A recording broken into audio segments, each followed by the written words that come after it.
প্রিয় শিক্ষার্থীরা, আশা করি তোমরা সবাই ভালো আছো। আমরা চুম্বকের অংশ নিয়ে আলোচনা করছিলাম, অর্থাৎ তড়িৎ প্রবাহের ফলে চুম্বক ক্রিয়া ঘটে এবং চুম্বক আবেশ। আমরা আজকে যে আলোচনাটা করব সেটা হচ্ছে অধ্যায় 5-এর চ্যাপ্টারের নামটা দেখো সবাই, নিশ্চয়ই দেখতে পাচ্ছ, তড়িৎ চুম্বক আবেশ ও পরিবর্তী প্রবাহ। আমরা আজকে এখান থেকে কিছু গুরুত্বপূর্ণ সমীকরণ এবং যে অংশগুলো আছে সেই অংশগুলোর মধ্যে কিছু গুরুত্বপূর্ণ আলোচনা করব। তাহলে চলো সবাই একটু আমার সাথে সাথে লিখতে হবে আমরা যে আলোচনাগুলো করব। আমরা একটা প্রথমে ট্রান্সফরমারের চিত্র আঁকছি। ট্রান্সফরমার, তোমরা এই নামটার সাথে পরিচিত, ট্রান্সফরমার এই নামটার সাথে পরিচিত, যেখানে দুই ধরনের কুণ্ডলী থাকে। খেয়াল করে দেখো, একটা লোহার একটা কোর, একটা লোহার অংশ, এই অংশটার মধ্যে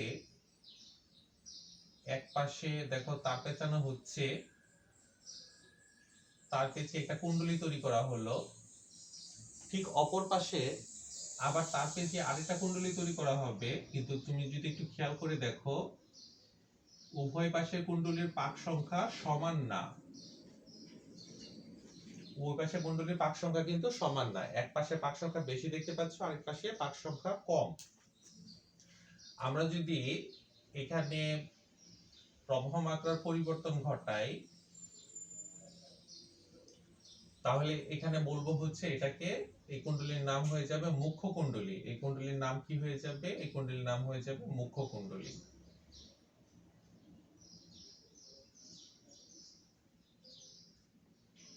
মুখ্য কুণ্ডলী, বা এটাকে আমরা নাম দিতে পারি প্রাইমারি। মুখ্য কুণ্ডলী বা প্রাইমারি। তাহলে এই পাশে যে কুণ্ডলীটা আছে এই কুণ্ডলীটার নাম হবে গৌণ কুণ্ডলী।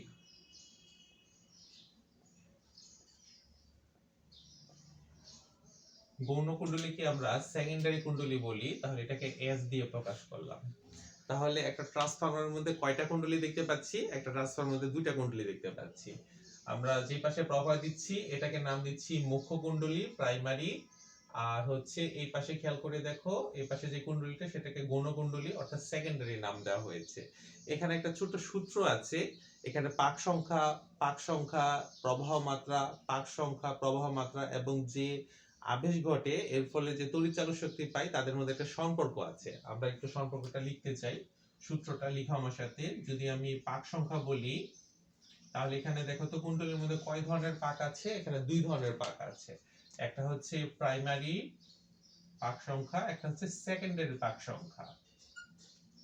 পাক সংখ্যার সাথে যদি আমি তড়িৎচালক শক্তি সম্পর্ক বলি, এখানে যে তড়িৎচালক শক্তিটা উৎপন্ন হয় এই তড়িৎচালক শক্তিটাকে বলা হয় আবেশ প্রক্রিয়া হওয়ার কারণে এখানে তড়িৎচুম্বক আবেশ ঘটে। ট্রান্সফরমারের মধ্যে কি ঘটে? তড়িৎচুম্বক আবেশ। তড়িৎচুম্বক আবেশ ঘটার কারণে চ্যাপ্টারটার নামও কিন্তু কি? তড়িৎচুম্বক আবেশ। তড়িৎচুম্বক আবেশ ঘটার কারণে আমরা তড়িৎচালক শক্তি পাচ্ছি, তাদের মধ্যে সম্পর্ক হচ্ছে সমানুপাতিক। অর্থাৎ পাক সংখ্যা যত বেশি হবে, খেয়াল করে দেখো, সমানুপাতিক। পাক সংখ্যা যত বেশি হবে আবিষ্ট তড়িৎচালক শক্তি তত কি হবে? বেশি হবে। আর যদি আমি প্রবাহ মাত্রার সাথে সম্পর্ক বলি, তাহলে প্রবাহ মাত্রার সাথে সম্পর্ক হবে, তোমরা একটু সম্পর্কটা লিখে নাও, আই দিয়ে প্রবাহ মাত্রার সাথে কিন্তু একটা সম্পর্ক ব্যস্তানুপাতিক। ব্যস্তানুপাতিক হলে কি হবে? এখানে প্রাইমারি হলে উপরে হবে ব্যস্তানুপাতিক, যেহেতু তাহলে হবে সেকেন্ডারি। আর এখানে সেকেন্ডারি হলে এখানে হবে কি বলো? এখানে হবে প্রাইমারি। অর্থাৎ এটা হচ্ছে প্রবাহ মাত্রা, আবিষ্ট তড়িৎচালক শক্তি এবং পাক সংখ্যার মধ্যে সম্পর্ক। আচ্ছা, তাহলে এখানে আমরা কিছু প্রতীক পাচ্ছি, কোনটাকে কি বলবো একটু লিখে রাখি।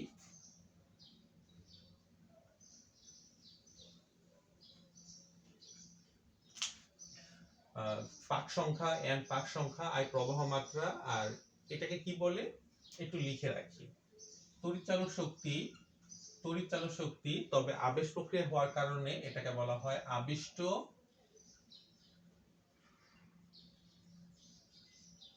তড়িৎচালক শক্তি। আচ্ছা, তাহলে এটা একটা গুরুত্বপূর্ণ সূত্র, এটাকে আমরা সূত্র হিসাবে মনে রাখবো।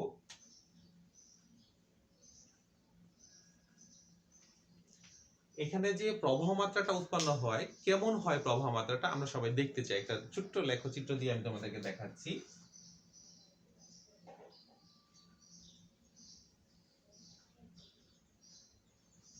আমরা এক পাশে ব্যবহার করলাম হচ্ছে প্রবাহ মাত্রা আই, আর আরেক পাশে ব্যবহার করছি হচ্ছে সময়। তার মানে লেখচিত্রটা হচ্ছে সময়ের সাথে প্রবাহ মাত্রার সম্পর্ক। লেখচিত্রটা হচ্ছে সময়ের সাথে প্রবাহ মাত্রার সম্পর্ক। তোমরা একটু খেয়াল করলে দেখতে পাবে এখানে প্রথমে হচ্ছে উপরের একটা অর্ধ তরঙ্গ দেখতে পাচ্ছ, উপরে একটা অর্ধ তরঙ্গ।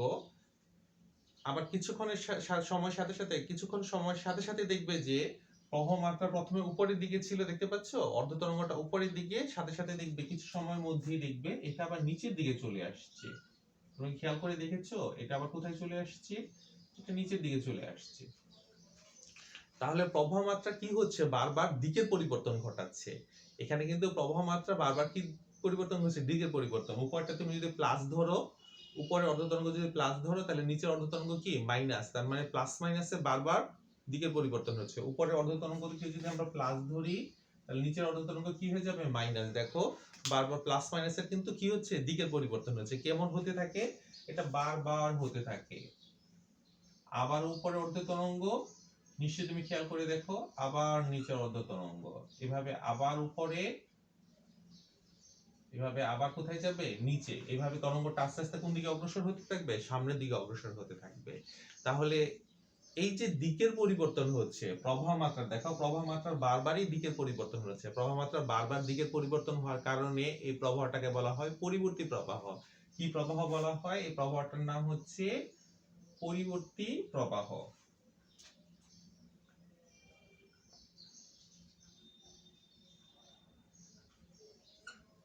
পরিবর্তী প্রবাহ যাকে তোমরা নাম দাও, এই নামের সাথে তোমরা সবাই পরিচিত, এসি,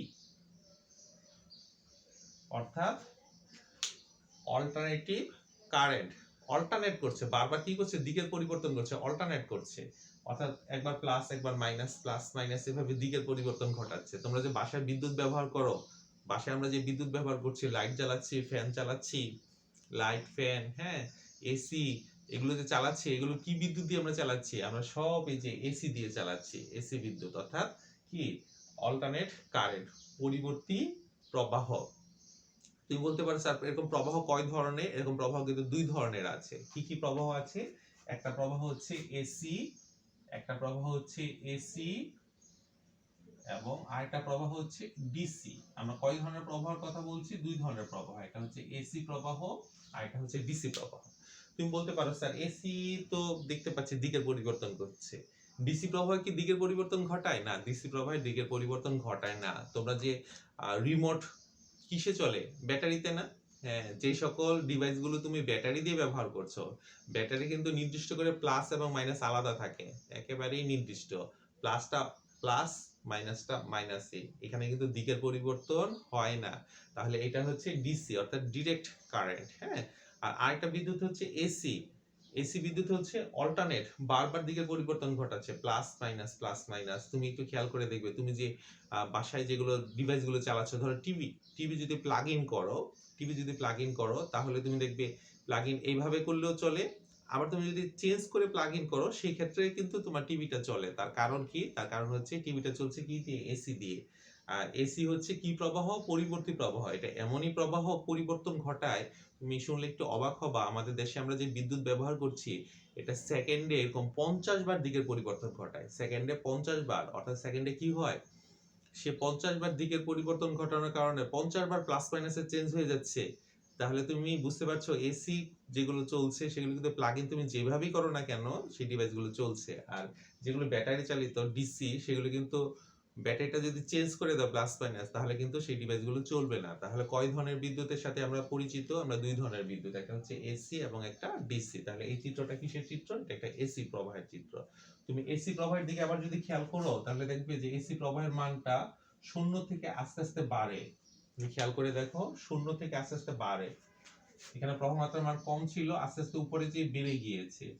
তাহলে এই যে আমি প্রবাহ মাত্রার একটা মান পেলাম, এই মানটাকে আমরা আই নট দিয়ে প্রকাশ করব। প্রবাহ মাত্রার মান বেড়ে কত হলো, আমি আবার লিখছি, দেখো প্রবাহ মাত্রার মান বেড়ে সর্বোচ্চ কত হলো, সর্বোচ্চ যে প্রবাহটা হলো সেটাকে আমরা আই নট দিয়ে লিখলাম। এখানে আই নট কে বলা হয় প্রবাহ মাত্রার সর্বোচ্চ মান, তার মানে প্রবাহ মাত্রা আমরা কি দিতে বলবো, প্রবাহ মাত্রার শীর্ষ মান। তাহলে একটু লিখে নাও, এখানে যে আমরা আই নট ব্যবহার করছি, আই নট কে কি বলবো, আই নট কে বলবো হচ্ছে প্রবাহ মাত্রার শীর্ষ মান। দেখো প্রবাহ মাত্রার এই মানটাই হচ্ছে সর্বোচ্চ, তারপরে আস্তে আস্তে প্রবাহ মাত্রার মান কমে, এরপরে আবার দিকের পরিবর্তন ঘটে। ঠিক আছে, প্রবাহ মাত্রার মান শূন্য থেকে আস্তে আস্তে বেড়ে সর্বোচ্চ হয়, তারপরে আবার প্রবাহ মাত্রার মান কমে দিকের পরিবর্তন ঘটাচ্ছে। তাহলে এই তরঙ্গটা দেখতে একটা সাইন তরঙ্গ না, একটা ওয়েভ না? নিশ্চয়ই একটা ওয়েভ, তরঙ্গের সমীকরণ তোমরা লিখতে পারো না? তরঙ্গের সমীকরণ যদি তোমরা লিখতে পারো, আমি একটা তরঙ্গের সমীকরণ লিখে দেখাই। দেখো তো y তোমরা এমন লিখেছো না, a sin ওমেগা টি। দেখো তো পরিচিত লাগে, y সমান সমান a sin ওমেগা টি। আর শব্দ তরঙ্গ, এরকম তরঙ্গ, যে কোনো তরঙ্গের সমীকরণ y সমান সমান a sin ওমেগা টি। তাহলে যদি এটাকে আমরা তরঙ্গ, যেহেতু এটা একটা তরঙ্গ, তাহলে তরঙ্গের সমীকরণ লিখলে সমীকরণটা কেমন হবে? সমীকরণটা হবে, তোমরা একটু খেয়াল করে দেখো, এটাকে যদি আমি সমীকরণ দিয়ে লিখি, তাহলে প্রবাহ মাত্রার সমীকরণ, কার সমীকরণ? প্রবাহ মাত্রার সমীকরণ i। এটার সাথে অনুরূপে লিখবো, y অক্ষ বরাবর কি পাচ্ছ, y অক্ষ বরাবর পাচ্ছ i, লিখলাম i, y অক্ষ বরাবর পাচ্ছ i, তাই লিখলাম i। আর এ হচ্ছে বিস্তার, মানে সর্বোচ্চ মান, এ হচ্ছে বিস্তার, সর্বোচ্চ মান কত পাচ্ছি? i not sin omega t. তাহলে দেখো তো আমরা একটা সূত্র পেয়ে গেলাম, এই ধরনের প্রবাহের জন্য, এসি প্রবাহের জন্য আমরা একটা সূত্র পেয়ে গেলাম, প্রবাহ মাত্রা i সমান সমান কত? i not sin omega t, i সমান সমান i not sin omega t. তাহলে এটাকে আমরা একটা সূত্র হিসেবে ব্যবহার করতে চাচ্ছি। কি সূত্র হিসেবে ব্যবহার করতে চাচ্ছি? সূত্রটা হচ্ছে i সমান সমান, আমি মুছে দিচ্ছি, তোমাদের কিন্তু বলতে হবে, হ্যাঁ, সমীকরণটা নিশ্চয়ই বলতে পারবে। মুছে দেই, খেয়াল করো এবং বলো সমীকরণটা কি হচ্ছে। তাহলে সূত্র হিসেবে যদি আমরা বলি, সূত্র হিসেবে বললে আমরা সূত্র পাচ্ছি হচ্ছে i সমান সমান, এখানে একটা সূত্র পেলাম, এটা একটা সূত্র, আবার হচ্ছে এই প্রবাহ মাত্রার জন্য সমীকরণ যদি লিখি, তাহলে আমরা কি লিখবো? i সমান সমান হচ্ছে i not sin omega t. তুমি মনে মনে ভাবছো, স্যার এটা তো আপনি প্রবাহ মাত্রা দিয়ে লিখেছেন, যদি প্রবাহ মাত্রা না দিয়ে তড়িৎচালক শক্তি দিয়ে লিখেন তাহলে কেমন হবে? প্রবাহ মাত্রা দিয়ে না লিখে যদি তড়িৎচালক শক্তি দিয়ে লিখেছি, কারণ এখানে তড়িৎচালক শক্তি কি হচ্ছে? আবিষ্ট হচ্ছে। তড়িৎচালক শক্তি দিয়ে লিখি, তাহলে সমীকরণটা কেমন হবে? অনুরূপ ভাবে নিশ্চয়ই তোমরা লিখতে পারবা, সেটা হচ্ছে i এর পরিবর্তে লিখবে হচ্ছে e সমান সমান, দেখো তড়িৎচালক শক্তি দিয়ে লিখছে, আবিষ্ট তড়িৎচালক শক্তি, তাই না? শুধু তড়িৎচালক শক্তি না, আবেশ প্রক্রিয়া হওয়ার কারণে আবিষ্ট তড়িৎচালক শক্তি। i পরিবর্তে লিখবো e, তারপর i নট এর পরিবর্তে নিশ্চয়ই বুঝতে পারছো, হ্যাঁ, i নট এর পরিবর্তে দেখো এখানে i নট, তাহলে e দিয়ে লিখছি, তাহলে এটা কি হয়ে যাবে? এটা হয়ে যাবে e not sin omega t. তাহলে এগুলো সবগুলি হচ্ছে কি প্রবাহের জন্য? এগুলো সবগুলি হচ্ছে আমার এই পরিবর্তী প্রবাহের জন্য, বারবার দিকের পরিবর্তন হচ্ছে। এই প্রবাহের নাম কি? এই প্রবাহের নাম হচ্ছে এসি। ঠিক আছে, এসি বিদ্যুৎ, আমরা কিন্তু এই তড়িৎটা সবাই বাসায় ব্যবহার করছি, কিন্তু এখন কিন্তু তোমরা জানছো যে আমরা যে বিদ্যুৎটা ব্যবহার করছি, এই বিদ্যুৎটা বারবার কিসের পরিবর্তন ঘটাচ্ছে? দিকের পরিবর্তন। অর্থাৎ আমাদের দেশের এই বিদ্যুৎটা সেকেন্ডে কতবার দিকের পরিবর্তন ঘটায়? সেকেন্ডে 50 বার। একটু অবাক লাগছে, তাই না? বারবার দিকে পরিবর্তন করছে, এর জন্য এটার নাম হচ্ছে পরিবর্তী প্রবাহ। আমাদের চ্যাপ্টারের নাম হচ্ছে, কিন্তু দেখো কি ঘটছে এখানে? তড়িৎচুম্বক আবেশ। মানে কি ঘটছে? তড়িৎচুম্বক আবেশ, আর বারবার দিকের পরিবর্তন ঘটাচ্ছে, তাই এটার নাম হচ্ছে কি প্রবাহ? পরিবর্তী প্রবাহ। এর জন্য আমাদের এই চ্যাপ্টারটার নাম হচ্ছে কি? তড়িৎচুম্বক আবেশ ও পরিবর্তী প্রবাহ। আমরা কিন্তু কিছু সূত্রের সাথে পরিচিত হলাম। এখন আমি এই পরিবর্তী প্রবাহের জন্য কিছু সূত্র তোমাকে দিব, সেটা তোমরা সূত্র হিসাবে প্রথমে লিখবে, এবং তার পরবর্তীতে এই সূত্রগুলো কিভাবে আসে সেটা নিয়েও কিন্তু আমরা আলোচনা করব। ঠিক আছে, তাতে করে সূত্রগুলো সম্পর্কে তোমাদের একটা স্পষ্ট ধারণা হয়ে যাবে। আচ্ছা, একটু খেয়াল করে দেখো তো, অর্ধ তরঙ্গ মিলে একটা পূর্ণ তরঙ্গ। আমি আবার বলছি, তুমি খেয়াল করে দেখো, অর্ধ তরঙ্গ মিলে একটা পূর্ণ তরঙ্গ। একটা পূর্ণ তরঙ্গের সময়কে বলা হয় পর্যায়কাল টি। অর্ধ তরঙ্গ মিলে হচ্ছে একটা পূর্ণ তরঙ্গের সময়কে বলা হয় পর্যায়কাল টি। আর যদি এমন হয় যে আমি দেখো এই পূর্ণর মাঝামাঝি নিলাম, তাহলে পুরোটা যদি হয় টি, পর্যায়কাল টি, তাহলে এতটুকুর মান কি হবে? এতটুকুর মান হবে t/2। তুমি কি খেয়াল করে দেখেছো? তাহলে আমি এখানে দুইটা অংশে ভাগ করে দিলাম। আমি আবার বলছি, একটা পূর্ণ তরঙ্গ, দেখো একটা পূর্ণ তরঙ্গের সময় হচ্ছে, তোমরা তরঙ্গের সাথে পরিচিত, অর্ধ অর্ধ মিলে পূর্ণ তরঙ্গ। একটা পূর্ণ তরঙ্গের সময় হচ্ছে পর্যায়কাল t। তাহলে একটা অর্ধ তরঙ্গের সময় কত হবে? একটা অর্ধ তরঙ্গের সময় হবে নিশ্চয়ই তার অর্ধেক, t/2। তাহলে এখানে কিন্তু তরঙ্গটাকে আমরা দুইটা অংশে আলোচনা করতে পারি, একটা হচ্ছে পূর্ণ তরঙ্গ, একটা অর্ধ তরঙ্গ। একটা পূর্ণ তরঙ্গ, একটা অর্ধ তরঙ্গ। তাহলে আমার সাথে একটু লিখো, পূর্ণ তরঙ্গের জন্য মান কত হবে, অর্ধ তরঙ্গের জন্য মান কত হবে। আমরা একটা সূত্র দিয়ে লিখতে চাচ্ছি, সবাই লিখো। পূর্ণ তরঙ্গের জন্য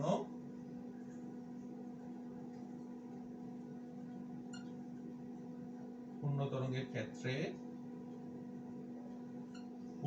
ক্ষেত্রে লিখো আমার সাথে, পূর্ণ তরঙ্গের ক্ষেত্রে গড় মান। আমরা কার জন্য লিখতে চাচ্ছি? আমরা লিখতে চাচ্ছি হচ্ছে পূর্ণ তরঙ্গের জন্য গড় মান কত হবে। পূর্ণ তরঙ্গের জন্য গড় মান, পূর্ণ তরঙ্গের জন্য যদি আমরা গড় মান নেই, তাহলে যদি আমি প্রবাহ মাত্রা দিয়ে লিখি আই, এর উপর একটা গড় চিহ্ন দিব, এর উপর একটা কি চিহ্ন দিব? গড় চিহ্ন দিব। আই গড় সমান সমান, সেটা যদি হয় পূর্ণ চক্র 0, অর্থাৎ পূর্ণ চক্র হলে এই গড় মান হয়ে যায় 0। যদি আমি আবিষ্ট তড়িৎ চালক শক্তির জন্য বলি, সেটার মান হয়ে যাবে 0। কোন চক্রের জন্য? পূর্ণ চক্রের জন্য। আচ্ছা, পূর্ণ চক্রের পরে আমরা তাহলে ওই যে অর্ধ চক্রের কথা বলেছিলাম, তাহলে দেখি তো অর্ধ চক্রের জন্য কত হয়। তাহলে সবাই লিখো, এবার কার জন্য দেখবো? পূর্ণ চক্র লেখা হয়ে গিয়েছে মান। এবার লিখো অর্ধ তরঙ্গ বা অর্ধ চক্রে,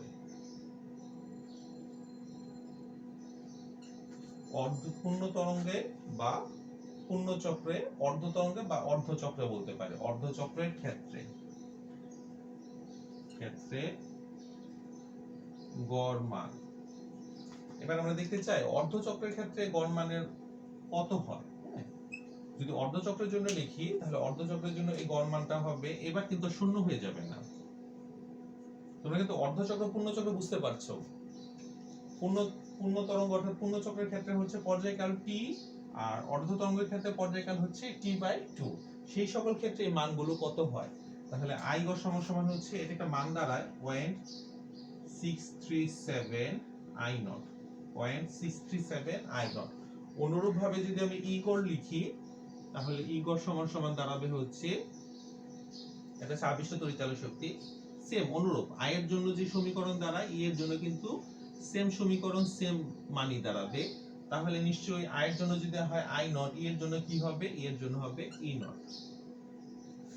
আচ্ছা, তোমাদের কিন্তু বলেছিলাম যে আমি কিছু মান তোমাদের সাথে পরিচয় করে দিব, এবং পরবর্তীতে সেই মানগুলো কিভাবে আসছে সেগুলো আমরা সমাধান করব। হ্যাঁ, সেই মান সমাধান করলে তোমরা বুঝতে পারবে আসলে মানগুলো কিভাবে আসে। ঠিক আছে, এই মানগুলো কিভাবে আসছে আমরা একটা সমীকরণ সমাধান করলে তোমরা বুঝতে পারবে। তাহলে দেখো, যদি পূর্ণ চক্র হয় তাহলে গড় মান 0 হয়ে যাচ্ছে, আর যদি অর্ধচক্র হয় তাহলে কিন্তু আমরা একটা মান পাচ্ছি। কি করে এই মানটা পাচ্ছি আমরা এটা দেখব। এগুলো কিন্তু খুব গুরুত্বপূর্ণ সূত্র আমাদের জন্য, এগুলো কিন্তু আমরা পরবর্তী সূত্র হিসেবে ব্যবহার করব। তাহলে যদি সূত্র হিসেবে ব্যবহার করব, তাহলে এগুলোকে আমাদেরকে বারবার লিখে লিখে কি করতে হবে? প্র্যাকটিস করে মানগুলো মনে রাখতে হবে, আর কি করে এটা আসছে সেটাতে আমি অবশ্যই তোমাদেরকে সমাধান করে দেখাবো। ঠিক আছে? আচ্ছা, তাহলে এবার আরেকটা আমরা মান ব্যবহার করি, সেটা হচ্ছে মূল গড় বর্গ বেগ, সিআরএমএস। মূল গড় বর্গ, মূল গড় বর্গ মান, যেটাকে আমরা সিআরএমএস বলি। এটা সিআরএমএস মান যদি বের করি তাহলে কত হবে? যেমন আই এর সিআরএমএস মান, সিআরএমএস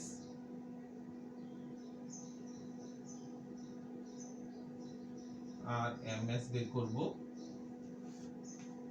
তোমরা জানো আর দিয়ে হচ্ছে রুট, এম দিয়ে হচ্ছে এই শব্দটার সাথে পরিচিত। তোমরা এর আগে কিন্তু ওই যে গ্যাসের জন্য বের করেছিল সিআরএমএস, অর্থাৎ মূল গড় বর্গ বেগ। এবার আমরা প্রবাহ মাত্রার জন্য সিআরএমএস লিখছি আরএমএস। হ্যাঁ, আর দিয়ে হচ্ছে রুট, এম দিয়ে হচ্ছে মিন্স, এস দিয়ে হচ্ছে স্কয়ার, অর্থাৎ মূল গড় বর্গ বেগ। আমি আবার লিখছি, খেয়াল করো। প্রবাহ মাত্রার নিচে একটা ছোট্ট করে জুতার মতো লিখে দিতে হয়। কি লিখে দিতে হয়? আর রুট এম মিন্স অর্থাৎ গড়, আর এস হচ্ছে স্কয়ার আরএমএস, অর্থাৎ আই আরএমএস সমান সমান কত, এই মানটা হচ্ছে 0.707 আই নট। নিশ্চয়ই তোমরা বুঝতে পারছো যে প্রবাহ মাত্রার জন্য যে সূত্র, যে সমীকরণ হচ্ছে, তড়িৎ চালক শক্তির জন্য কিন্তু সেই সূত্র, সেই সমীকরণই হবে। তাহলে ই গড় সমান সমান কত হবে, ই এর ক্ষেত্রে দেখো আরএমএস, ই আরএমএস যদি আমরা লিখি আরএমএস, তাহলে কত দাঁড়াচ্ছে, সেম কিন্তু 0.707 ই নট। তুমি যদি এবার সূত্রগুলো খেয়াল করো তাহলে তুমি একটা ব্যাপার লক্ষ্য করবে, আয়ের জন্য যেই সূত্র, যেই সমীকরণটা দাঁড়িয়েছে, ই এর জন্য কিন্তু সেই সূত্র, সেই সমীকরণই দাঁড়িয়েছে। তাহলে তুমি যদি একটা মনে রাখো, আইটা মনে রাখো, তাহলে অনুরূপভাবে তুমি কিন্তু ইটাও লিখতে পারবে, আইটা মনে রাখলে ইটাও লিখতে পারবে। আচ্ছা, আর কি কি হচ্ছে, হ্যাঁ এখানে আমরা তিন ধরনের ক্ষেত্রে মান নিয়েছি। কয় ধরনের ক্ষেত্রে মান নিয়েছি, তিন ধরনের ক্ষেত্রে। একটা হচ্ছে পূর্ণ তরঙ্গ, অর্থাৎ পূর্ণ চক্রের জন্য সময়টা হবে টি। যদি আমি অর্ধ তরঙ্গ বা অর্ধ চক্রের জন্য বলি তাহলে হবে টি হাফ। আর আরেকটা মান বের করা যায়, সেটা হচ্ছে আর এম এস। এই মানগুলো, তোমরা যে সূত্রগুলো, সমীকরণগুলো দেখতে পাচ্ছ, এগুলো খুব গুরুত্বপূর্ণ সূত্র এবং সমীকরণ। এগুলো দিয়ে আমরা পরবর্তীতে অঙ্ক করব। তার আগে চলো আমরা এই মানগুলো যে চলে আসে, কি করে আসে, অবশ্যই একটা সমীকরণ সমাধান করলে তোমরা বুঝতে পারবে। চলো আমরা একটা সমীকরণ সমাধান করি। হ্যাঁ, পূর্ণচক্র, অর্ধচক্র বা আরএমএস এর জন্য যে কোনো একটা সমীকরণ সমাধান করলেই তোমরা বুঝতে পারবে যে আসলে এই মানগুলো কি করে আসে। তাহলে চলো আমরা সেই কাজটা করব, এখন সমাধান করব। আর বোর্ডে যে সূত্রগুলো দেখতে পাচ্ছ, এগুলো আমাদের মনে হয় সবার মনে রাখার জন্য একটু প্র্যাকটিসের প্রয়োজন, অবশ্যই প্র্যাকটিসের প্রয়োজন। আমরা এই সূত্রগুলোকে বেশ কয়েকবার, অর্থাৎ ভালো হয় তোমরা যদি মোটামুটি তোমরা জানো যে আমি তোমাদেরকে বলি এগুলোকে বারবার লিখো, অর্থাৎ প্র্যাকটিসের জন্য তোমরা এগুলোকে 5 বার লিখবে সূত্রগুলো। এই সূত্রগুলো যদি 5 বার লিখো তাহলে তোমরা এই সূত্রগুলো অবশ্যই মনে রাখতে পারবে। আর একটা জিনিস খেয়াল রাখো, প্রবাহের জন্য যা সমীকরণ আসছে, তড়িৎচালক শক্তির জন্য কিন্তু তাই সমীকরণ আসছে, ঠিক আছে? আচ্ছা, তাহলে চলো এখান থেকে আমরা একটা সমীকরণ কিভাবে আসে এই মানটা সহ সেটা আমরা নির্ণয় করতে চাই, ঠিক আছে? আচ্ছা, আর তোমরা নিশ্চয়ই বুঝে গিয়েছো আমরা কয় ধরনের প্রবাহের কথা বলেছি তোমাদেরকে, দুই ধরনের প্রবাহের কথা বলেছি। একটা হচ্ছে এসি প্রবাহ, আর এটা হচ্ছে ডিসি প্রবাহ। এসি প্রবাহকে কি বলা হয়, পরিবর্তী প্রবাহ। এসি প্রবাহ হচ্ছে পরিবর্তী প্রবাহ। আমরা যে সমীকরণগুলো তোমাদেরকে লিখে দেখালাম, এগুলো সবগুলি হচ্ছে কি প্রবাহের জন্য, এগুলো সবগুলি হচ্ছে পরিবর্তী প্রবাহের জন্য। আচ্ছা, তাহলে পরিবর্তী প্রবাহের জন্য আমরা এখন যে সমীকরণটা প্রমাণ করতে চাই, লিখো আমার সাথে, প্রবাহ মাত্রা বা তড়িৎচালক শক্তি, একটা প্রমাণ করলে আরেকটা বুঝতে পারবে। হ্যাঁ, তাহলে লিখো প্রবাহ মাত্রা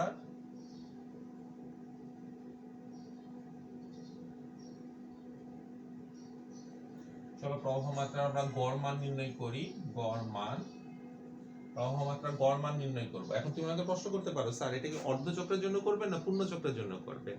আমরা অর্ধ চক্রের জন্য করলে যে মান পাবো, পূর্ণ চক্রের জন্য কিন্তু সেই মান পাবো না, ঠিক আছে? চলো আমরা একটা সমাধান করি, আরেকটা তুমি এমনি বুঝতে পারবে। হ্যাঁ, স্বাভাবিকভাবে বুঝতে পারবে। চলো আমরা অর্ধ চক্রের জন্য করি।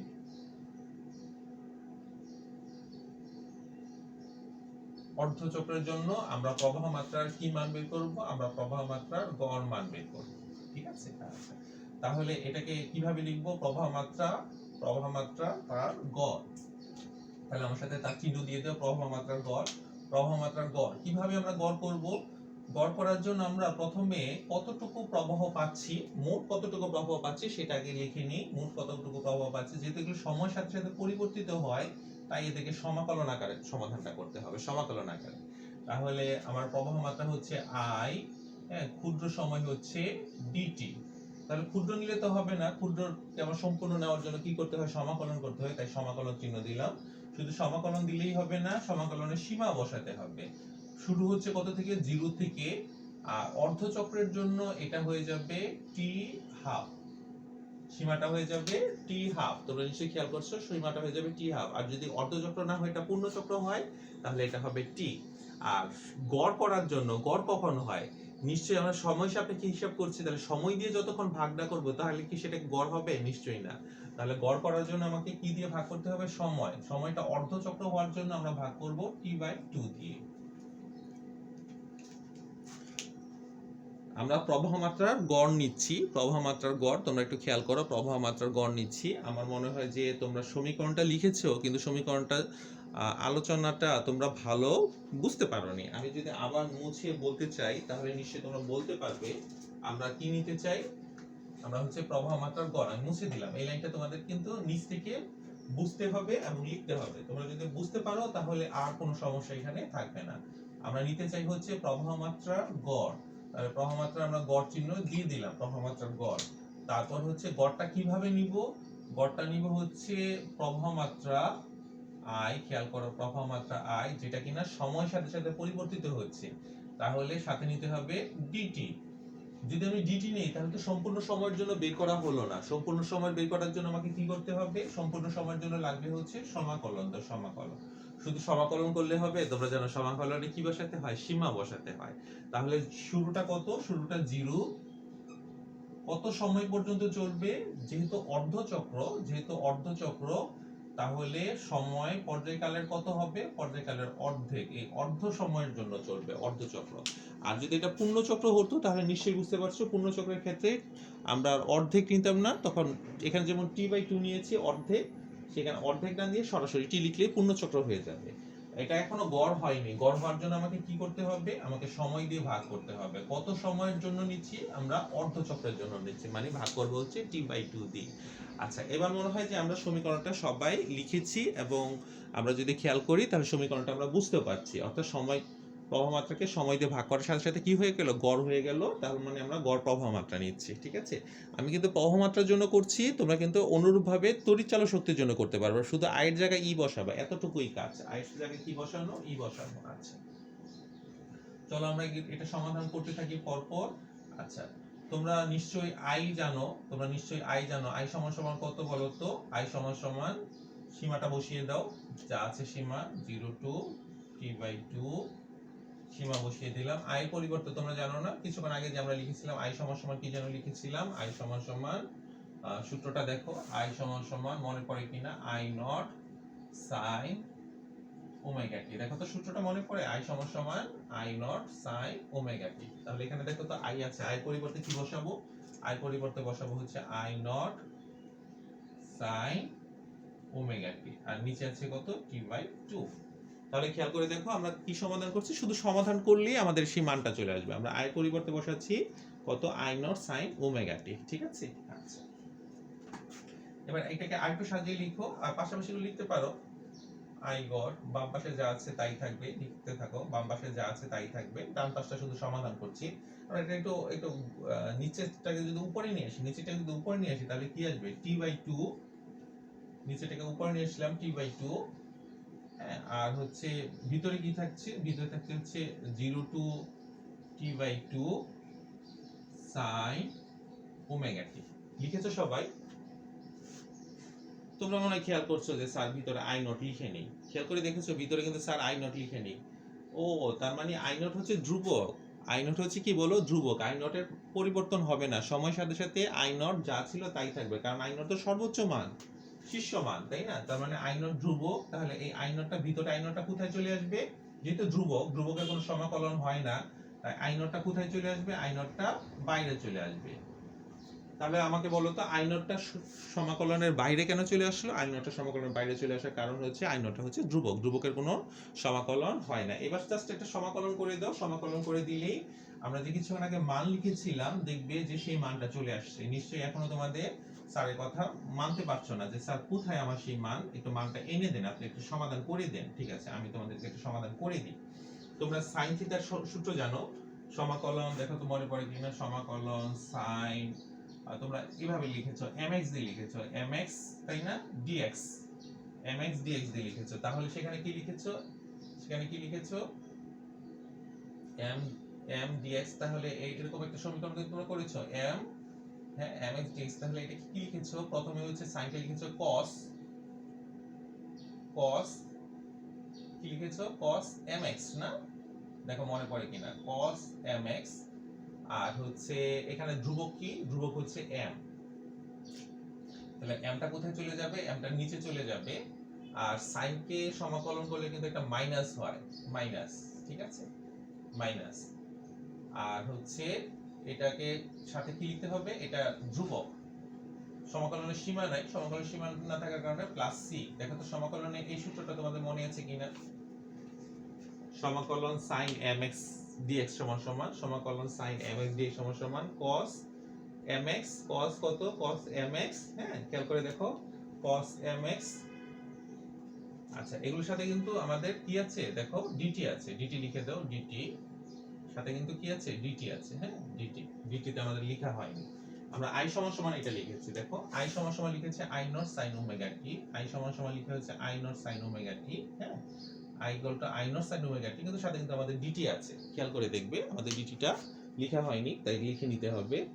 i এর পরিবর্তে কি লিখেছে i not sin omega t, সাথে কিন্তু dt আছে তাই dt লিখে নিলাম। তাহলে দেখো তো এটাকে ওই সূত্রের সাথে মিলানো যায় না, ওই সূত্রের সাথে দেখো sin m x dx আর sin এখানে m এর পরিবর্তে ওমেগা t dt, ওইখানে x dx দেখো ওটার সাথে মিলাও x dx আর এখানে হচ্ছে t dt। মনে মনে ভাবছো স্যার এত কেন বলছেন, আমাদের বলার দরকার নেই, আমরা অনেক ভালো সমাকলন পারি, আমরা অনেক বেশি সমাকলন করেছি, সো এটা আমরা সবাই পারবো, শুধু আপনি সূত্রটা বসান। তাহলে চলো আমরা সূত্রটা ব্যবহার করি, হ্যাঁ sin কি sin ওমেগা t dt সূত্র, হ্যাঁ sin ওমেগা t dt সূত্র ব্যবহার করছি। তাহলে একটু খেয়াল করে দেখো sin কে সমাকলন করলে সূত্র অনুসারে sin কে সমাকলন করলে কি হয়ে যাবে, sin কে সমাকলন করলে হবে cos, sin কে সমাকলন করলে হবে cos কি আছে ওমেগা t, লিখে দাও ওমেগা t, হ্যাঁ আর খেয়াল করে দেখো ওমেগাটা তো ধ্রুবক তাই ওমেগাটা কোথায় চলে আসবে সূত্রের মধ্যে, দেখো m থাকার কারণে m টা কোথায় চলে আসছে নিচে, m থাকার কারণে m টা নিচে আসছে, তাহলে এখানে আছে ওমেগা, তাহলে ওমেগাটা কোথায় আসবে নিচে আসবে, দিয়ে দিলাম নিচে। আবার sin কে সমাকলন করলে কি আসে একটা মাইনাসও আসে, তাহলে একটা মাইনাসও আসবে, একটা মাইনাসও দিয়ে দাও। আচ্ছা এখন হচ্ছে কি আমরা প্লাস c লিখবো,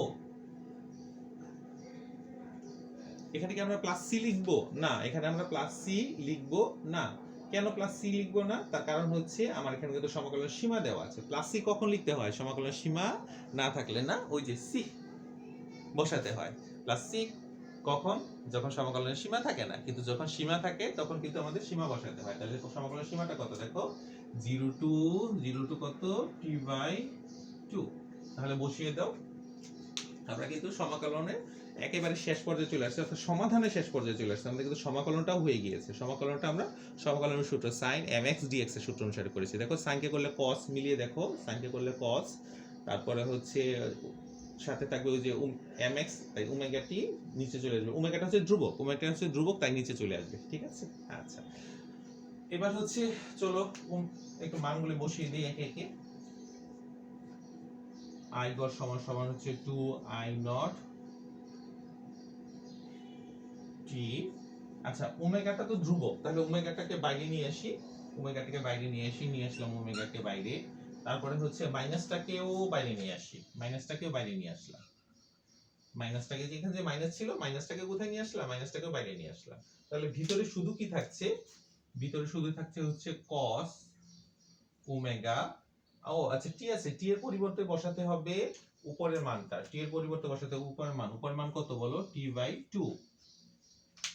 খেয়াল করে দেখো আমরা ওমেগাটাকে বাইরে নিয়ে আসলাম, টি এর পরিবর্তে বসাবো কত বসালাম t/2, হ্যাঁ আর সমাকলনের সর্বনিম্ন মান বসানোর আগে একটা মাইনাস বসাতে হয়, তাই মাইনাস cos কত টি এর জায়গায় বসাবে 0, টি এর জায়গায় কত বসাবে 0, তুমি একটু খেয়াল করে দেখো টি এর জায়গায় 0 বসালে পুরোটাই কিন্তু কি হয়ে যাবে, পুরোটাই 0 হয়ে যাবে, তাহলে আমরা সমাকলনের মানও বসিয়ে দিলাম। আমরা অপেক্ষায় আছি কিছুক্ষণ আগে যে আমরা যে সূত্রটা লিখেছিলাম যে মান হিসাবে, যে এটা একটা সূত্র, দেখি আমরা সেই মানটা আসে কিনা, ঠিক আছে। আমরা সমাধানেরও প্রায় শেষ পর্যায়ে চলে আসছি, তো আমরা সমাধানটা শেষ করতে চাই।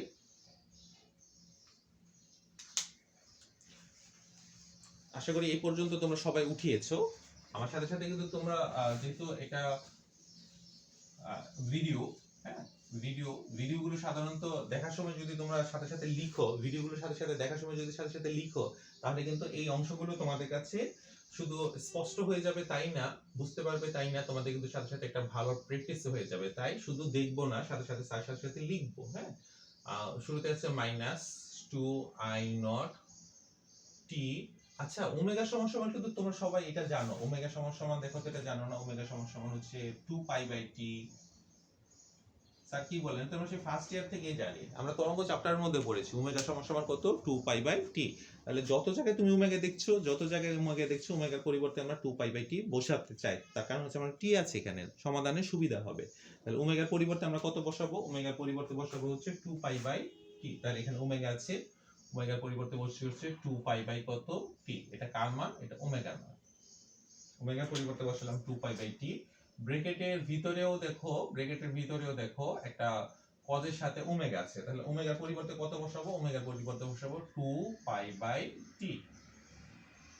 তুমি যদি খেয়াল করে দেখো সাথে কিন্তু আবার দেখো ওমেগা বসানোর পরেও সাথে আবার টি বাই 2 আছে, তাই না? সাথে আবার কি আছে? টি বাই 2, তাহলে টি বাই 2 ও বসিয়ে দিলাম। আর তোমরা নিশ্চয়ই আমাকে বলবে স্যার cos 0 তো হয়ে যাবে 1। তাহলে আমরা শুধুমাত্র কি কাজ করলাম? শুধুমাত্র কাজটা করলাম হচ্ছে আমরা ওমেগা সমান যে বলেছি কত 2 পাই বাই টি, আমরা সেই ওমেগার মানটা বসিয়ে দিয়েছি। হ্যাঁ, আমরা সবাই ওমেগার মানটা বসিয়ে দিয়েছি, ওমেগা সমান 2 পাই বাই টি। তাহলে আই গড় সমান কত দাঁড়ালো? মনে হয় অনেক কিছু কাটা যায়। দেখো তো কি কি কাটা যায়। আমরা যদি কাটি তাহলে মনে হয় 2 কাটতে পারবো, আবার টিও কাটতে পারবো। এইভাবে কাটবে না তোমরা, এভাবে কাটবে না, কাটলে আসলে দেখতে সুন্দর লাগে না, আমরা কাটবো না। এখানে 2 ও কাটা যাবে, টিও কাটা যাবে, ঠিক আছে? শুধুমাত্র তোমাকে বোঝানোর সুবিধা থেকে আমি বললাম। তাহলে অবশিষ্ট কি থাকবে? আমরা বসিয়ে দিই আই নট বাই হচ্ছে পাই, বাইরে থাকছে আই নট বাই পাই, ভিতরে কি থাকছে? ভিতরে থাকছে হচ্ছে cos পাই মাইনাস 1। আমরা কিন্তু এখনো সমীকরণে সূত্র হিসাবে যে মানটা লিখেছিলাম, এখন পর্যন্ত আমাদের মানটা আসেনি, কিন্তু খুব অল্প সময়ের মধ্যে সে মানটা চলে আসবে, তোমরা একটু খেয়াল করতে থাকো। তাহলে এখানে minus I naught by pi. হ্যাঁ, তোমরা কিন্তু cos পাই মানে কত? 180। 180 মান জানো? cos 180 মান হচ্ছে -1। -1 বসানোর পর আমরা কিন্তু সমাধান একেবারে শেষ পর্যায়ে চলে আসছি। তাহলে এটা কত হয়? -2 মাইনাসে প্লাস, -2 মাইনাসে কি হয়ে যাবে? প্লাস। আই নট, খেয়াল করে দেখো, -1 -2, এখানে মাইনাস কি হয়ে যাবে? প্লাস, +2, উপরে হবে +2 আর নিচে হবে পাই। নিশ্চয়ই তোমাদের হাতে ক্যালকুলেটর আছে, ক্যালকুলেটরটা হাতে নিয়ে 2 ভাগ পাই মানটা দেখো তো কত আসে। ক্যালকুলেটর হাতে নাও, হাতে নিয়ে 2 কে পাই দিয়ে, পাই মান কত? 3.14 না? পাই মান হচ্ছে 3.14, ভাগ করে দেখো তো। 2 আই নট, পাই মান হচ্ছে 3.14, 2 বাই 3.14 ভাগ করে দেখো তো ভাগফলটা কত পেয়েছো? ভাগফলটা কত পাওয়া যায়? হ্যাঁ, চলো আমরা মিলিয়ে নিই। ভাগফলটা কত পাওয়া যায়? 0.637। 2 বাই আই নট এর মান পাওয়া যায় 0.637, সাথে থাকছে আই নট। দেখো তো এবার সূত্রটা কি পরিচিত লাগে কিনা আমাদের? এই সূত্রটার কথাই কিন্তু আমরা শুরুতে বলেছিলাম। দেখো আই গড় সমান পয়েন্ট কত? 637 আই নট। আমাদের কি সমীকরণটা আসছে মান সহ? নিশ্চয়ই বুঝতে পারছো, এভাবে সমাধানের মাধ্যমে আমরা এই মানগুলো অর্থাৎ এই সূত্রগুলো তৈরি করেছি। তাহলে আমরা কার জন্য বের করলাম? এটা প্রবাহ মাত্রার জন্য বের করলাম, গড় মান, কোন চক্র? অর্ধচক্র। অনুরূপভাবে আয়ের জন্য যেটা বের করেছি, ই এর জন্য কিন্তু তোমরা বের করতে পারবে। অর্থাৎ আয়ের সমীকরণ মতো করে লিখলে ই এর সমীকরণ হয়ে যাবে, আয়ের সমীকরণ মতো করে লিখলে কিন্তু কার সমীকরণ হয়ে যাবে? তোমার ই এর সমীকরণ হয়ে যাবে। ওকে, আচ্ছা, আই বের করতে পারবা, ই বের করতে পারবা, অর্ধচক্র পারবা। পূর্ণচক্রের ক্ষেত্রে কি চেঞ্জ হবে? স্যার বুঝতে পারছি, পূর্ণচক্রের জন্য এখানে T/2 না হয়ে এখানে কি হবে? পূর্ণচক্র টি হবে, ঠিক আছে?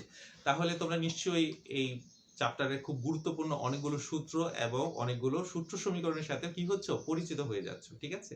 তো আজকে আমাদের আলোচনা এই পর্যন্তই। তোমরা এগুলোকে বেশি বেশি করে প্র্যাকটিস করবা। তোমাদের এসডব্লিউটা হচ্ছে এগুলোকে বেশি বেশি করে লিখবে এবং প্র্যাকটিস করবে। তাহলে তোমরা এই অংশটা এত ভালো পারবে যে তোমাদের এই অংশগুলোতে তোমাদের কোনো সমস্যাও থাকবে না, আবার এগুলোকে শুধু করে নোট খাতায় নোট করেও নিবে, ঠিক আছে? তো আমি বিদায় নিচ্ছি তোমাদের কাছ থেকে। সবাই ভালো থাকো, সুস্থ থাকো, আল্লাহ হাফেজ।